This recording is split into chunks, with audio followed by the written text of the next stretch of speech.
What is the usurer's harvest?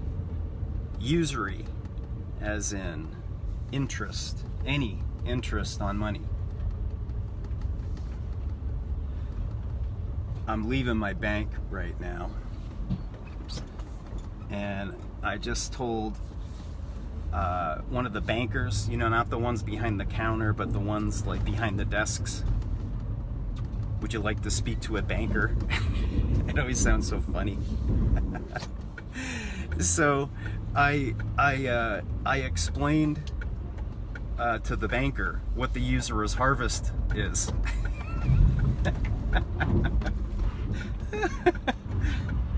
and I was laughing as I was saying it. Because, you know, you never know how idolatrous people are going to be, meaning whether they're going to be triggered or not. So it's like someone that's understands the wickedness of Babylon. They're willing to talk about it. They're willing to talk about their own participation, their own resigned to the slavery. Like, they just admit they're slaves. They admit it's a corrupt system, and it's just it's a system based upon prostitution. And I'm explaining all this to them just like I'm talking to you now, because this is how I talk to most people. But it's more fun when you do it with a banker, because they know in the back of their mind it's not a noble profession in its present form. So anyway, the usurer's harvest is war. War, the famous quote is, war is the usurer's harvest. And the way it came up was the bank bailout. Whenever they have a bank bailout, I was saying, like, basically the bankers basically decimated the above ground pool industry. Recreational Warehouse was a big box retailer that had, just a whole bunch of stores, like 40, 30, 40, like they expanded from Tampa, from being one store where I worked there, building above ground pools going all the way back to 1986 when I was a frat boy, right? So the point is that I was saying, the bankers engineered the 2008-2009 the banking collapse. It's like the usurer's harvest. It's an engineered and deliberate marketing plan. They make money abundant and give the illusion of prosperity, easy money, because everybody's scarce for money because they can cut us off. That's the whole point of the mark of the beast, which has been around for thousands of years, and how the 100 prophets of Yah were banished. They were cut off. They were kicked out of the synagogue. The Jews, for fear of the Jews, means people are afraid that the fake Jews, Nehemiah was a noble Jew who fought the usurers. Very important to understand that distinction, because the Lion of the tribe of Judah is Jesus, and he whipped the moneylenders. He's from the same house as Nehemiah, both of which fought the snake, the usury snake, the serpent of Revelation. And once you really understand how to speak the biblical language of describing these things, and debt forgiveness every 7 years, you're sharing the good news. You're sharing the good news of the coming kingdom. So I don't have to go in and speak to the banker about the terrifying 9/11 episode. I can speak to her about the good news of the coming kingdom. Now, if she wants to get into all the false flags and all the engineered assassinations and all the deliberate conspiracy facts which have been perpetrated, if you want to get into the pain, right? Do you want the carrot or the stick to be the tool of persuasion to get the sheep to come into the narrow gate. So what was funny is, like, I say this stuff and I enjoy the shock value, because if it's somebody that's idolatrous, they get triggered, and I know how they're going to get triggered.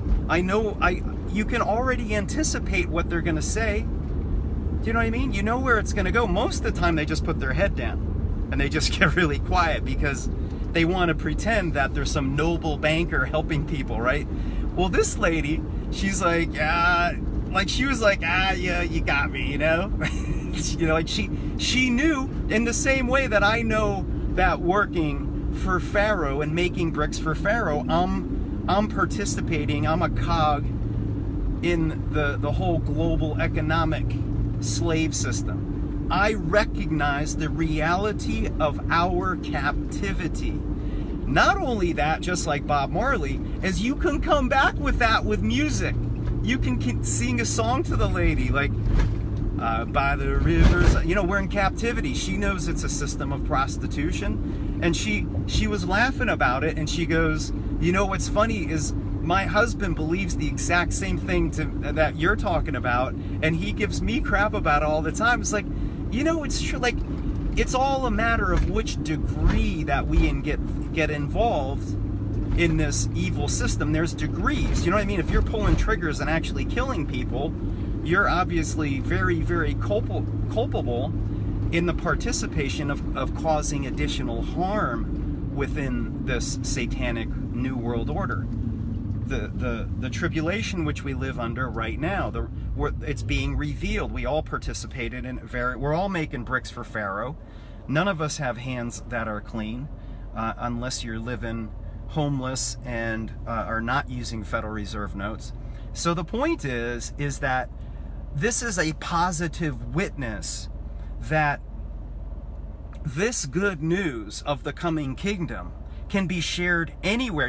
I can go in. I am willing to go into a sheriff's office with a camera behind me and say, fellas, gather around. I got a story to tell you. Once upon a time, there were these guys in Philadelphia, and they had this thing called the Constitutional Convention. It was replacing this whole other setup of laws where they had presidents before George Washington. Do you guys know about all this? I have a degree in history, and I just want to tell you the story. Because you all work for law enforcement, right? Right? Is every one of you guys involved in law enforcement? Well, which law? Which law are you enforcing? Isn't it really important to know which law? Like, because maybe you're tricked. Maybe it's like 150 years ago, and you know, you're helping to round up slaves, right? Wouldn't you feel bad if you're rounding up slaves? Like, you're working for the people that were keeping black people. They were so brainwashed that they thought it was cool to keep black people in chains, right? Chattel slavery. Well, what if we've been similarly deceived and we're all bond servants right now, right? And cash is king, and we're all just there's been this elaborate marketing plan called the U.S. Constitution, right? That was just a debt contract, right? So there's music and scripture and all kinds of interesting stuff that you just thread in a story and some songs, and like, man, you know it's true, right? We're just in captivity here, officer of the law. And I'm here serving as a prophet of Yahweh, saying that all of Pharaoh's chariots could not protect Pharaoh anymore when the gig is up. Pharaoh was a humanist. He was just a human, right? He thought that he had the ability to create law, but he didn't. He didn't have the ability, just like Adam and Eve and the serpent didn't have the ability to create law. So the very concept of man creating law is encapsulated in eating from the tree of the knowledge of good and evil. Humanism is from the tree of the knowledge of good and evil, right? Talmudism. There's no difference between Talmudism, which is the tradition of the constitutionalism and the tree of the knowledge of good and evil, humanism, we the peopleism, for that matter, Pharaohism. Because what was the sin of Pharaoh? Why was Pharaoh evil? Right? He rebelled from Yah, obviously, and that's sin. Well, he was creating law. He was enslaving people. He was, he had the Israelites as captives. Moses killed a cop in order to defend fellow tribesmen from being beaten down by one of these police, right? This is serious business about which side you're on. You know what I mean? Do you want to be serving the humanist Pharaoh?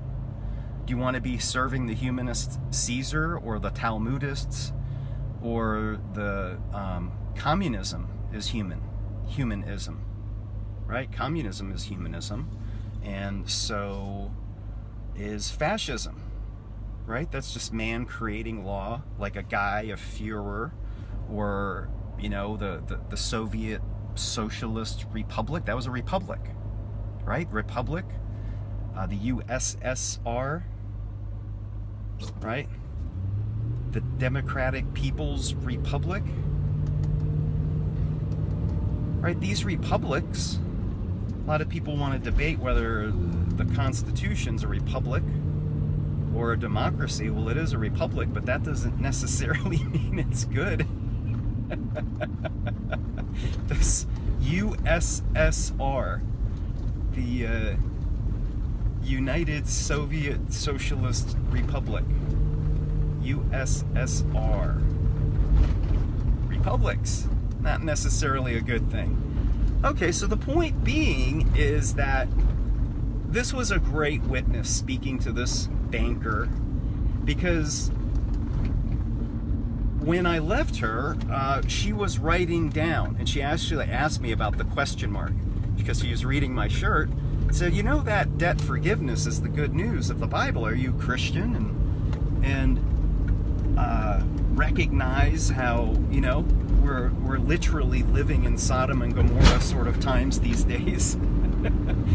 Maybe you noticed.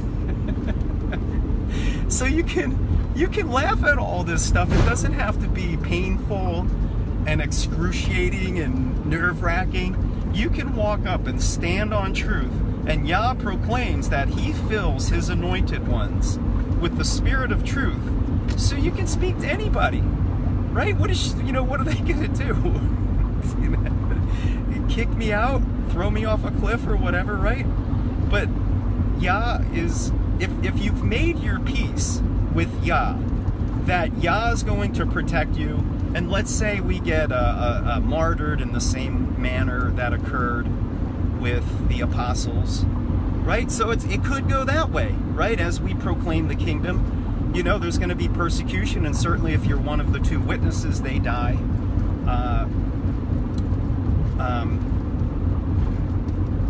Or let's say there's so the point being is that now is the time to dominionize. Anthony LaRocca, what's up? Hey, I'm in a rush. I have a leak in my diesel tractor, and I gotta get back to the house. Otherwise, I'd have you come on. So anyway, I went into the banker, Anthony, right? And I sit down. You know how they sit down? It's like, come on. I hate being there generally, but I go, said, in the pool business, the bankers nearly wiped out the entire pool industry with that bank engineered housing collapse in the 08-09 years, right? He goes, I go, that's not an accident. That's a deliberately engineered thing, right? And I'm looking at her like, it's true. Like, this isn't like some accident. Like, they didn't fire the guys that did it. They all got bonuses and promotions. Like, this is deliberate. It wasn't like, hey, we've had the Jews managing the Federal Reserve for all these years. maybe we should go with a Muslim or something, right? Maybe, you know, it happened under Greenspan's watch or Bernanke, or I think like it was Greenspan, and then Bernanke came in to sort of mop up the thing. But, you know, it's not like Greenspan isn't getting his pension.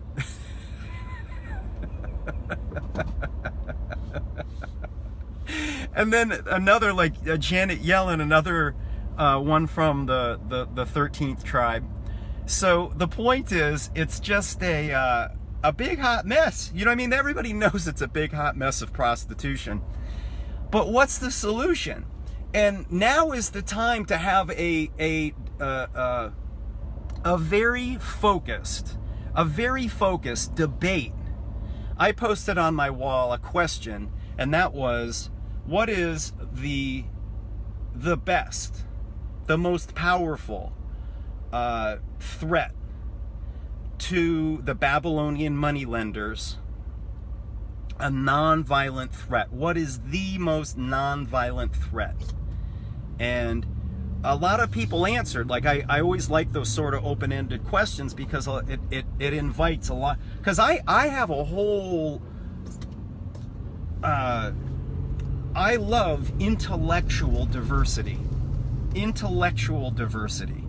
So I have friends that are black nationalists and they, like, you know, I'm the blue-eyed devil, right? Like, I'm cool with that. Like, I get it. You have a good reason to think that.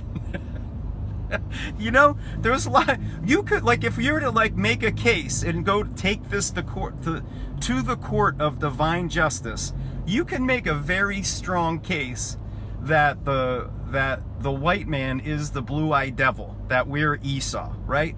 And these are the kind of things that we need to have out, because I'd be willing to take that case, and I'd be willing to defend the white man based upon the Bible. Because for a very long, you know, obviously the white man has participated with blood that is up to the bridal level of blood in terms of genocide, in conquering the New World, right? Stealing land and all. But I'm also cognizant that it was those same Christians who were of the Victorian age, where, you know, the sodomites just weren't running wild, and there wasn't the rampant adultery. Women were covered up. The men were much more chivalrous and noble and willing to fight in Napoleonic war, which was limited engagement war, where the men fought the war with very little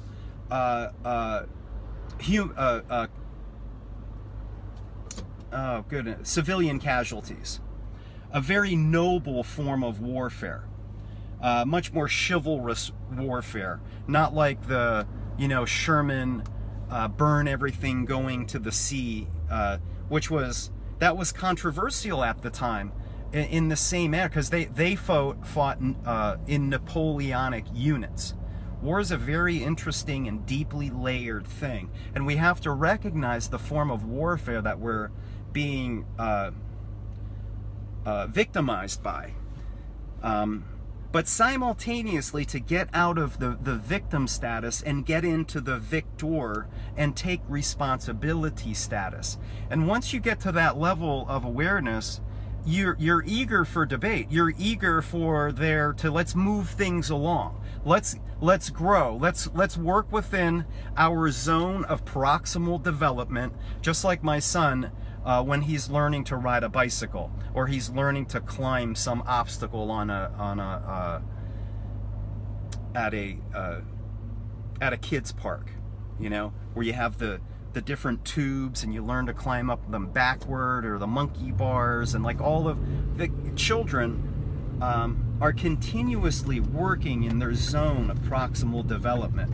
Our newborn, our 4-month-old, he is using a walker, and initially when he was using the walker, he could only go backward, and then he started learning how to lean and using his leverage so that he could push and go forward.